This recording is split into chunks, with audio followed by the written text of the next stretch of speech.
There are some stories, some legends that are just woven right into the fabric of the cosmos. And this one, well, it tells of a moment so incredibly intense, a conflict so impossible, it literally almost tore the entire universe apart.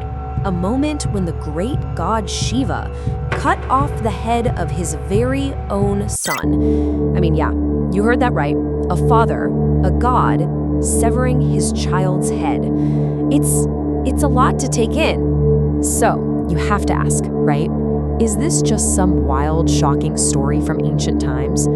Or is there something much, much deeper going on here? A secret, maybe? A lesson about the biggest obstacle that every single one of us faces in our own lives?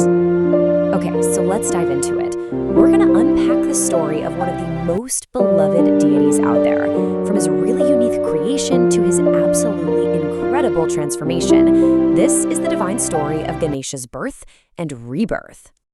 So where does this all start?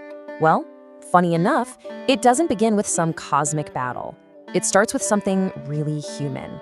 A mother's need for a little privacy, and her desire for a son she could trust with her entire being. A son who was, quite literally, born from her own essence. And think about how he was created. Parvati, his mother, literally sculpted him out of sandalwood paste and breathed life into him. It's pretty amazing. And then she gives him just one job, one single absolute command: guard my door. Do not let anyone in. And for this new being, this boy, his mother's word wasn't just a suggestion, it was everything. It was his whole purpose. And right there, that's where the stage is set for an absolute tragedy. Because what's coming isn't some simple fight between good and evil. Oh no, it's way more complicated. It's a collision course between two unstoppable forces, two duties that absolutely cannot be broken. So picture this. On one side, you've got this young guardian. For him, it's crystal clear. My mother's command is law, period. No one gets past me. But on the other side, you've got Lord Shiva returning to his own house, wanting to see his wife. And his stance is just as firm. This is my home, I am the master here, and I'm coming in. You see the problem, right?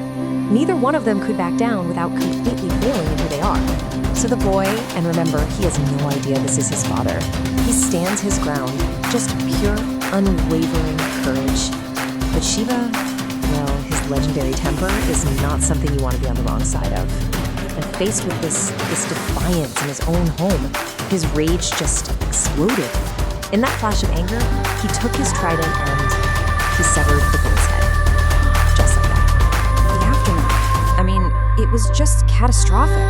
When Parvati came out and saw her son, lifeless, her grief was so powerful, so immense, that it threatened to literally unravel the entire cosmos. Something had to be done, fast. But you can't just undo an act like that. It couldn't be reversed. So something totally new had to be forged from the ashes of this crisis. And everything that happens next happens in a blur. Boom, the strike. Then Parvati's fury unleashes this unbelievable cosmic energy. The gods are scrambling, right? To calm her down, they're sent on this desperate mission. Go find the head of the first living creature you see and bring it back. They come back with the head of a powerful elephant. It's attached to the boy's body, and just like that, life is restored. The boy is reborn. And with this incredible rebirth, he gets a new name and a really powerful blessing. He's now called Ganapati, which means the Lord of all beings, or the leader of Shiva's followers. And he's given this amazing gift. He has to be worshipped first in any ritual before any other god. Think about that. The boy who was just a guard at a door was now a god at the very front of the line. Okay, so this brings us all the way back to that first question we asked. Is this just a crazy, violent story? And the answer is a definite no. Because buried inside all of this drama is a really deep philosophical truth. A key to understanding how to overcome the biggest obstacle any of us will ever face.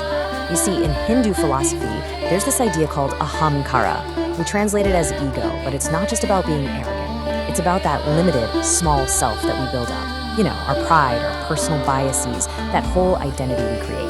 And that ego, that's seen as the number one wall that stands between us and real, true, divine knowledge. And that is the real secret of the story. The beheading, it wasn't a punishment at all. It was a transformation.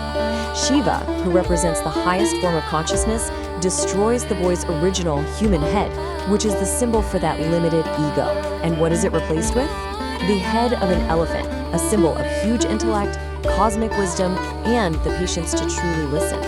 So by having his own biggest obstacle, his ego, removed, Ganesha becomes the one who can remove obstacles for the rest of us. Let me put it another way. The story is basically telling us that sometimes the biggest thing blocking your path is your own head. It's your pride, your stubborn ideas, your own limited way of seeing things. And if you really want to move forward, sometimes that old head just has to go. So I'm gonna leave you with this to think about. Take a look at your own life right now. What's the head that's holding you back? What's that old idea, that limiting belief, or that piece of stubborn pride that you might need to let go of so you can have your own kind of rebirth and finally clear the path ahead?